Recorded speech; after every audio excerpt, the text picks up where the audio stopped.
अच्छा जी, ये पेपर से पहले ये वीडियो आपने लाजमी देख लेनी है। इसमें क्या मैं आप लोगों को बताता हूँ, आपका जो एक एमसीक्यू आता है, अक्सर आपका एक जो है वो प्राइमरी एंड सेकेंडरी डेटा के टॉपिक में से ही आता है। तो प्राइमरी एंड सेकेंडरी डेटा का आपने सारा कंसेप्ट लाजमी पढ़ के जाना है, ठीक है। दूसरे नंबर पर हम सारे स्टार्ट तो कर लेते हैं, लेकिन जो एमसीक्यूज आते हैं वो प्रॉपर्टीज अक्सर ज्यादा आती हैं। अब आपको बता दूं, ये जो आपका चैप्टर 4 है ना, इसमें स्टैंडर्ड डिवीजन और वेरिएंस। इसकी प्रॉपर्टीज में से एक प्रॉपर्टी लाजमी आती है। पेज हमारे पास 100 होता है, ठीक है, 99 है या 100। उसमें प्रॉपर्टी है 4, 3, 4, 5 है। उनको आपने लाजमी कर लेना। उनमें से एक एमसीक्यू आता है हर साल, हर बोर्ड में एक बार आता है। एक और इम्पोर्टेंट बात आपसे मैंने शेयर करनी है, वो मैं आप लोगों को बताता हूँ। अपने वीडियो कंप्लीट देखिए जो स्टैंडर्ड डिवीजन एंड वेरिएंस है ना, कांस्टेंट का, standard division and variance constant. अब ए से मुराद यहाँ एक कांस्टेंट है, ठीक है, और ये इक्वल टू ऑलवेज 0 होता है। और ए से मुराद कोई भी आपको दे देगा, यहाँ पर ए की जगह दे देगा 5 या 10, अक्सर 5 देता है, ठीक है। और स्टैंडर्ड डिवीजन की तो ये प्रॉपर्टी वेरिएंस की भी सेम है, वो भी कांस्टेंट का 0 होता है, डायरेक्ट कांस्टेंट का 0 होता है। ये आपने बात याद रखनी। यहाँ पर 5 कह दे, ठीक है, या 10 कह दे, तो ये 0 होता है। उसके बाद वेरिएंस की भी इसी तरह है।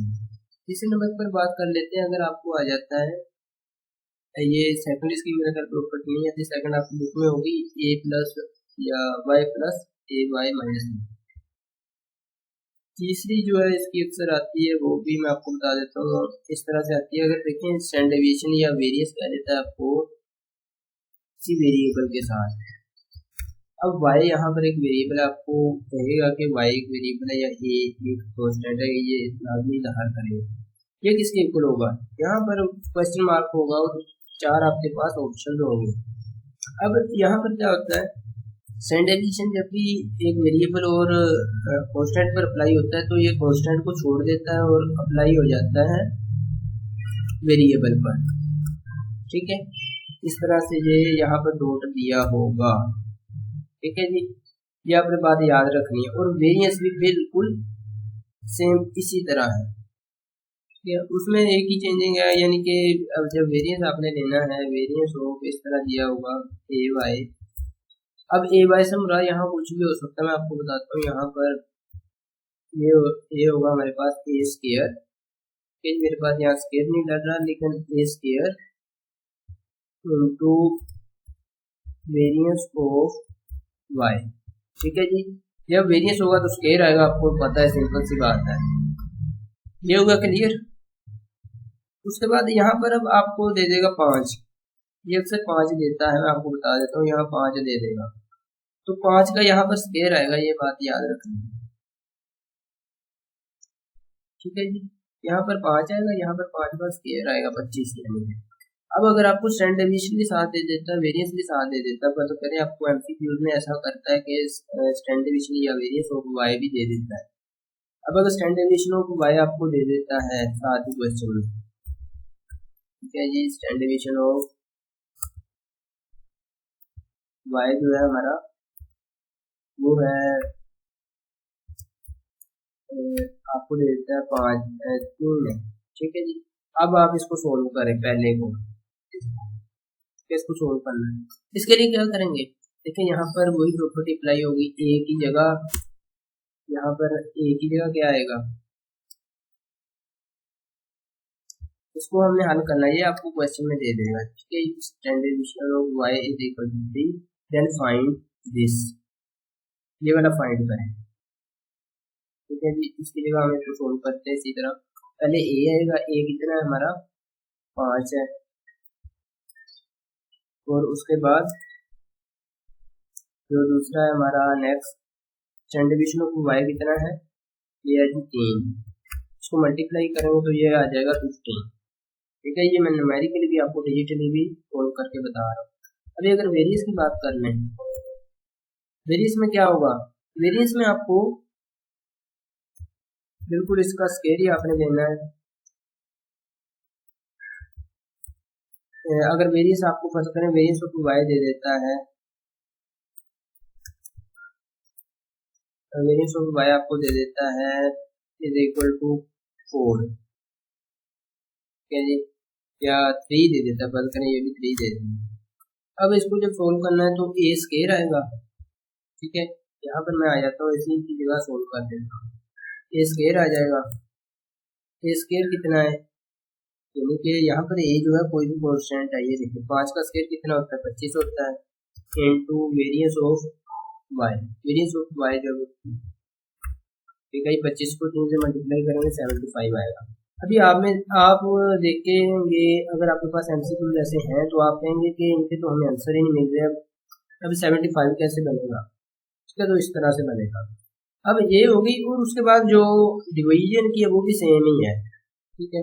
अगर डिवीजन की बात कर ले, फर्स्ट करें आपको दे देता है 1/5 दे देता है, ठीक है, 1/5 दे देता है, वो क्या होगा 1/5, अब यहाँ पर एक कॉन्स्टेंट है, ठीक है जी, यहाँ पर क्या होगा 1/5 मल्टीप्लाई बाय 3, तो ये आपको बताया अकॉर्डिंग टू मैथमेटिक्स रूल, ये क्या होगा 1 जो है 3 से मल्टीप्लाई होगा, इतना तो पता है ना आपको, ये 3/5 आंसर आएगा इसका। जो मैथ के स्टूडेंट है उन्हें अच्छी तरह से पता चल जाएगा, क्या जिन्हें थोड़ी बहुत भी मैथ आती है उन्हें भी पता चल जाएगा। अब वेरियस की जगह भी इसी तरह होगा, अगर 1/5 ले लेता है, ठीक है, तो ये 1/25 आ जाएगा, और ये 3 1 से मल्टीप्लाई होगा, इतना तो पता है ना, तो ये आ जाएगा आपके पास 1 3 से मल्टीप्लाई होगा 3 आ जाएगा, 3 डिवाइड बाय 25 आ जाएगा, ठीक है जी। ये उम्मीद है आपको क्लियर हो चुका होगा। ये कांस्टेंट है, यहाँ पर आपने ये देखना कांस्टेंट कितना कितना है, तो वेरिएबल से अलावा होगा वो हमारा कांस्टेंट ही होगा। तीसरी प्रॉपर्टी है हमारे पास स्टैंडर्ड डिवीजन एंड वेरिएंस की, इसमें से एक एमसीक्यू आता है कि x प्लस वाई। अब आप लोगों को एक और बात बता दूं, मेरे पास सेकंड ईयर के सारे पेपर आ गए हैं, अभी मैं सेकंड ईयर के पेपर आपको नेक्स्ट यूज तो करने हैं ना, नेक्स्ट आपको करवाने भी है। अब मैं उन लोगों को करवाऊंगा जो मुझे फर्स्ट ईयर का पेपर देंगे, क्योंकि मैंने दूसरी क्लास को भी देखना है जो आने वाली है, ठीक है, ताकि उनकी भी भलाई हो जाएगी, वरना मेरा तो कोई फायदा नहीं है पेपर लेने का मेरा कोई फायदा नहीं, सोल्व करूंगा आपके लिए कर रहा हूँ। अगर आप में से आप अपने अपने बोर्ड का लाजमी बताइएगा, ठीक है, और जिस बोर्ड का मुझे फर्स्ट ईयर का पेपर ना मिला ना, उसका मैंने सेकंड ईयर का भी सोल्व नहीं करना, मेरे पास मौजूद है सब बोर्ड की, ठीक है, मैं सोल्व नहीं करूंगा, ठीक है जी। ये स्टैंडर्ड डिवीजन ऑफ, अगर ये वेरिएंस और स्टैंडर्ड डिवीजन की दोनों की सेम है। अब यहाँ पर अगर x प्लस वाई आ जाए ना, तो यहाँ पर भी प्लस रखनी है, लेकिन जब यहाँ माइनस आ जाए तब यहाँ पर प्लस ही रखनी है, ये बात याद रखना।